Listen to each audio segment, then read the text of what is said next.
دوستو آج ہم آپ کو ایک گورکن کا واقعہ سناتے ہیں جسے اس کی بیٹی نے بیان کیا ہے۔ آئیے اس کی زبانی سنتے ہیں۔ یہ واقعہ میرے سگے بھائی کا ہے جس کا حشر میں نے اپنی آنکھوں سے دیکھا اور میری روح تک لرز گئی۔ قبرستان ایک ایسی جگہ ہے جس کا نام سن کر ایمان تازہ ہونے لگ جاتا ہے۔ موت کی یاد ایک لمحے کو ہمیں اپنے شکنجے میں لے لیتی ہے۔ اپنے سامنے بے شمار قبریں دیکھ کر ہمیں جھرجھری سی آنے لگتی ہے۔ اپنے کچھ گناہ بھی یاد آنے لگتے ہیں اور ان پر پشیمانی بھی ہونے لگتی ہے۔ دل دہل جاتا ہے جب یہ خیال ذہن سے گزرتا ہے کہ قبر کے اندر مردے کے ساتھ اس وقت کیا معاملہ ہو رہا ہوگا۔ میں نے اکثر لوگوں کو قبرستان کے پاس گزرنے سے بھی ڈرتے ہوئے دیکھا ہے۔ اس کا خوف ہی کچھ ایسا ہے۔ رات کے وقت گزرتے ہوئے لوگ فاصلہ رکھ کر چلتے ہیں، لیکن میں نے جب آنکھ کھولی تھی تو مجھے قبرستان سے کبھی خوف محسوس نہیں ہوا تھا۔ وجہ یہ تھی کہ میرے والد ایک گورکن تھے۔ پچھلے کئی سالوں سے میرے والد کا یہی کام تھا۔ ہمارا گھر اسی قبرستان کے پیچھے بنا ہوا تھا۔ اکثر عورتوں کی تدفین کا کام لوگ رات کو ہی کرواتے تھے۔ مجھ سے بڑا میرا ایک بھائی تھا جو مجھ سے 5 سال بڑا تھا۔ چند ماہ پہلے جو کچھ ہمارے ساتھ ہوا وہ ایک ناقابل فراموش واقعہ ہے۔ میں آج بھی جب سوچتی ہوں تو میرے جسم پر لرزہ طاری ہونے لگتا ہے، دل کی دھڑکن بند سی ہونے لگتی ہے۔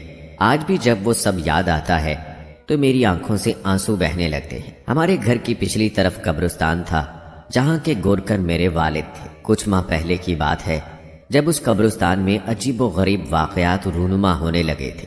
جب بھی وہاں کسی جوان لڑکی کو قبر میں دفنایا جاتا، اگلے روز وہ میت غائب ہو جاتی تھی۔ ہمارے علاقے کے پولیس والے ابھی تک اس چور کی کھوج نہیں لگا سکے تھے۔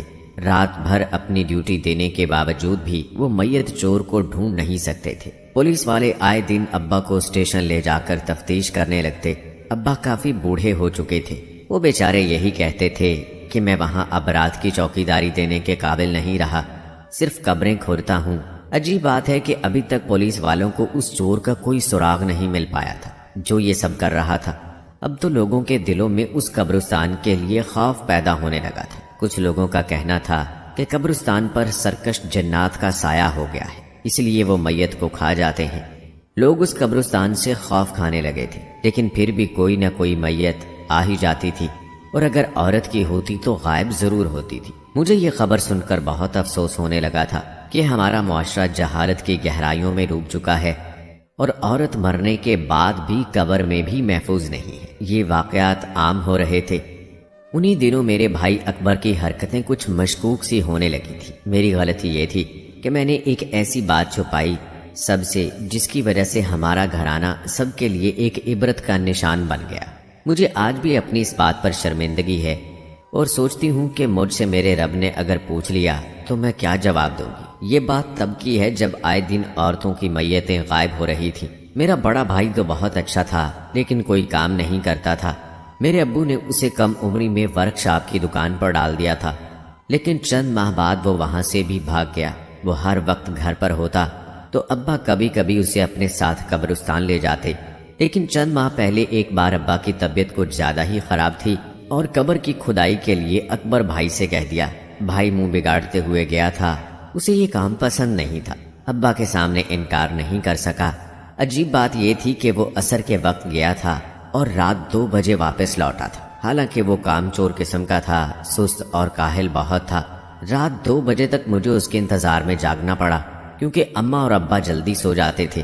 جب وہ گھر میں داخل ہوا تو اسے دیکھ کر میں کچھ پریشان سی ہوئی۔ وہ حد درجہ پریشان اور بدحواستہ سا تھا۔ سردی کے موسم میں بھی اس کے چہرے سے پسینہ پانی کی طرح بہہ رہا تھا۔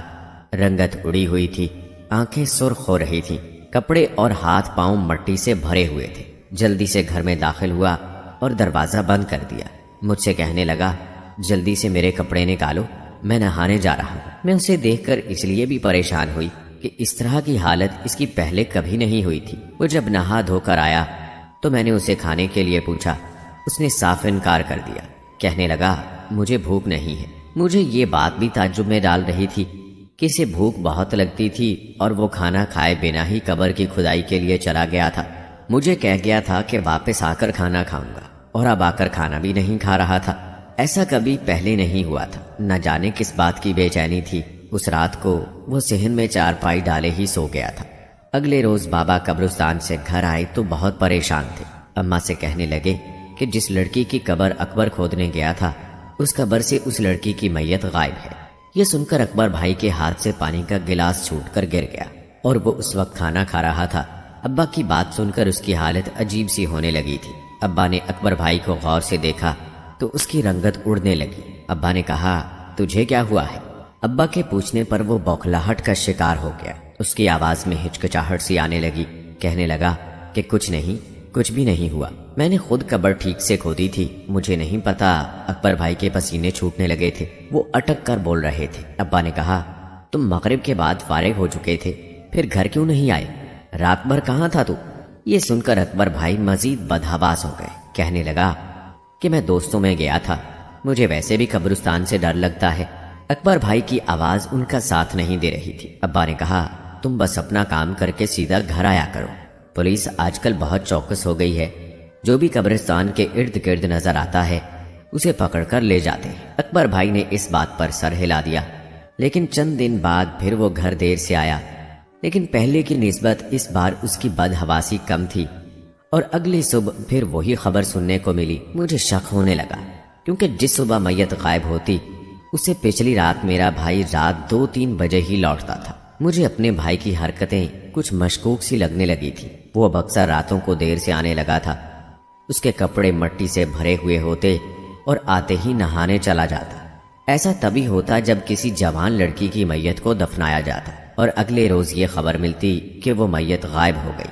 ایک بار میں بھائی کی الماری صاف کر رہی تھی، تب مجھے وہاں ایک ایسی چیز نظر آئی جس نے میرے ہوش اڑا دیے۔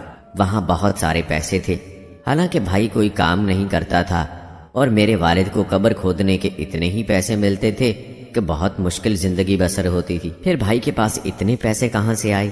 میرا بھائی جب بھی دیر سے لوٹتا کچھ تھکا سا لگنے لگتا تھا۔ مجھے اپنے بھائی پر شک ہونے لگا تھا۔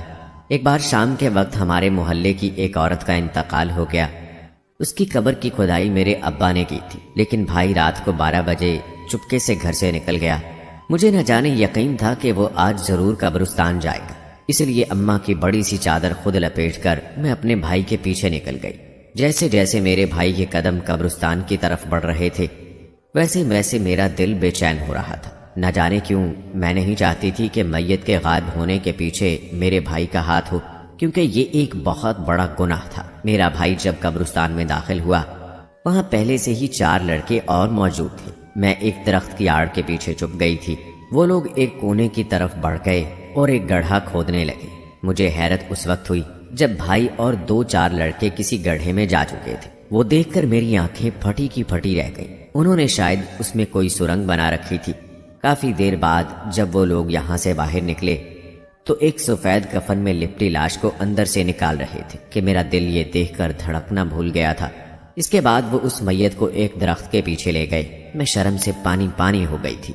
میں وہاں سے واپس گھر لوٹ آئی، لیکن مجھے اپنے بھائی سے گھٹن سی محسوس ہو رہی تھی کہ کس قدر بڑا گناہ تھا جو وہ کر رہا تھا۔ میری آنکھوں سے آنسو بہنے لگے۔ رات کو جب بھائی واپس آئے تو اسے دیکھ کر مجھے اس سے نفرت سی محسوس ہونے لگی۔ مجھے یہ سوچ کر بھی خوف آنے لگا تھا کہ کیسے کوئی مردہ وجود کے ساتھ اپنی ہوس پوری کر سکتا ہے۔